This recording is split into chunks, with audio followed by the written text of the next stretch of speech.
আসসালামু আলাইকুম, সম্মানিত প্রিয় দর্শক শ্রোতা, দেশ ও দেশের বাহিরে আপনারা যে যেখান থেকে দেখছেন, আমি শেখ মোহাম্মদ মোশাররফ হোসেন আপনাদের সকলকে আন্তরিক মোবারকবাদ জানাচ্ছি। সুপ্রিয় দর্শক, আপনারা অবশ্যই জানেন এই মহাপবিত্র রমজানুল মোবারক মাস উপলক্ষে সারা বিশ্বের মুসলমান যারা রয়েছে তারা আল্লাহ পাক রব্বুল আলমিনের এবাদত বন্দিগির মধ্যেই লিপ্ত থাকে। আর এই মাসটি হচ্ছে এবাদত বন্দিগির একটা মাস, কারণ সারাটি বছর আমরা যা কিছুই করি না কেন, মানুষ এই রমজান মাসটা আসলেই আমাদের উচিত হচ্ছে বা সারা বিশ্বের সমস্ত মুসলমানগণ আল্লাহ পাক রব্বুল আলমিনের এবাদতের মধ্যে লিপ্ত হয়ে থাকে, এবং আমাদের এই এবাদতের মধ্যে লিপ্ত থাকাটাই সবচাইতে গুরুত্বপূর্ণ। কারণ এই রমজান মাসের যে গুরুত্ব রয়েছে, রমজান মাসের যত গুরুত্ব এবং ফজিলত রয়েছে, ওই সমস্ত ফজিলত গুলোর মধ্যে যারা রমজান মাসে নিয়মিত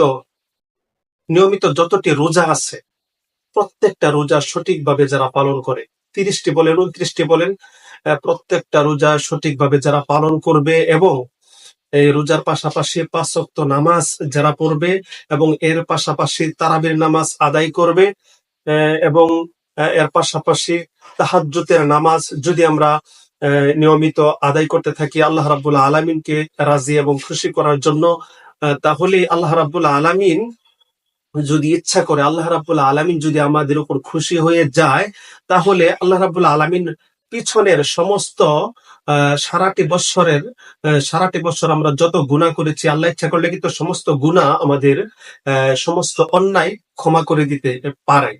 আল্লাহ ইচ্ছা করলে কিন্তু এটা পারে। এজন্য আমাদের উচিত হচ্ছে নিয়মিত তাহাজ্জুদ নামাজ পড়া, 5 ওয়াক্ত নামাজ আদায় করা, রমজান মাসের প্রত্যেকটা রোজা সঠিকভাবে পালন করা। ঠিক আছে? তো এই জন্যই রাসূল পাক সাল্লাল্লাহু আলাইহি ওয়াসাল্লাম হাদিসের মধ্যে বলেছেন যে এই রমজান মাসে যারা রোজা পালন করে, যারা সিয়াম সাধনা করে, রোজা যারা রাখে, রোজাদার ব্যক্তির জন্য রোজাদারের পুরস্কার আল্লাহ রাব্বুল আলামিন নিজ হাতে প্রদান করেন। আল্লাহ রাব্বুল আলামিন রোজাদারের পুরস্কার কিন্তু নিজে দেন। এটা রাসূল পাক সাল্লাল্লাহু আলাইহি ওয়াসাল্লাম বলেছেন।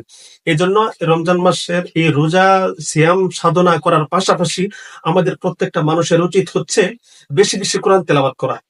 এই রমজান মাসে বেশি বেশি কোরআন তেলাওয়াতের আরেকটা গুরুত্ব হচ্ছে সহিহ শুদ্ধভাবে আমাদের উচিত হচ্ছে কোরআনে কারীম তেলাওয়াত করা। কারণ এই বিষয়ে আল্লাহ রাব্বুল আলামিন নিজেই কোরআন শরীফের মধ্যে বলে দিয়েছেন, ওয়ারাত্তিলিল কুরআনা তারতিলা। সুপ্রিয় দর্শক, আল্লাহ রাব্বুল আলামিন বলেছেন ওয়ারাত্তিলিল কুরআনা তারতিলা।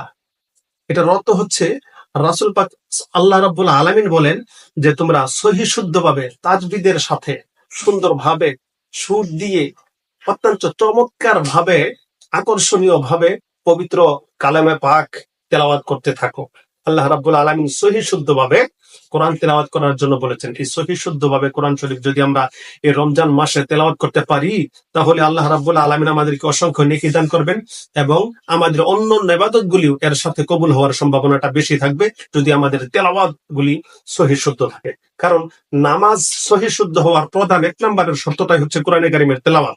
কারণ যার কোরআনে কারীমের তেলাওয়াত শুদ্ধ নাই, যাই কোরআন শরীফ গলত তেলাওয়াত যার অশুদ্ধ, সেই ব্যক্তির পিছনে কিন্তু নামাজ হয় না। কিন্তু আমরা সমাজের মধ্যে দেখতে পাই অসংখ্য মানুষ, অসংখ্য ইমাম সাহেব, অনেক মুফতি, মুহাদ্দিস, মাওলানা, এমন অনেক ইমাম রয়েছেন যাদের কোরআনে কারীমের তেলাওয়াত গলত রয়েছে, কোরআনে কারীমের তেলাওয়াত শুদ্ধ নাই। এজন্য আমাদের উচিত হচ্ছে সহিহ শুদ্ধভাবে কোরআন শরীফ তেলাওয়াত করা এবং সহিহ শুদ্ধভাবে কোরআনে কারীমের তেলাওয়াতের মশক প্রদান করা।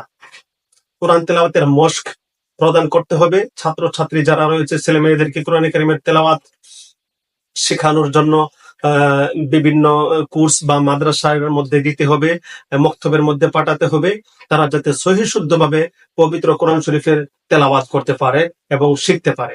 ঠিক আছে? এই জন্য কোরআনে কারীমের তেলাওয়াত, কোরআন যে শিক্ষা করবে, যে ব্যক্তি কোরআন শিখবে, তার সম্পর্কে আল্লাহ রাব্বুল আলামিনের নবী হাদিস শরীফের মধ্যে বলেছেন, খায়রুকুম মান তাআল্লামাল কুরআনা ওয়া আল্লামা। আল্লাহ রাসূল বললেন যে তোমাদের মধ্যে সর্বোত্তম ব্যক্তি হচ্ছে ওই ব্যক্তি, তোমাদের মধ্যে সর্বাপেক্ষা উত্তম দামি ব্যক্তি হচ্ছে ওই ব্যক্তি যে ব্যক্তি কোরআনে কারীম নিজে শিক্ষা করে, নিজে কোরআনে কারীমের শিখে এবং অন্য মানুষকে যারা শিক্ষা দেয়। এই সমস্ত মানুষদেরকে সর্বোত্তম ব্যক্তি হিসাবে ঘোষণা করেছেন রাসূল পাক সাল্লাল্লাহু আলাইহি ওয়াসাল্লাম। আরেকটি হাদিসের মধ্যে বলেন, আফদালুল ইবাদাতি তিলাওয়াতুল কুরআন। কোরআন শরীফ তেলাওয়াত সর্বোত্তম ইবাদত।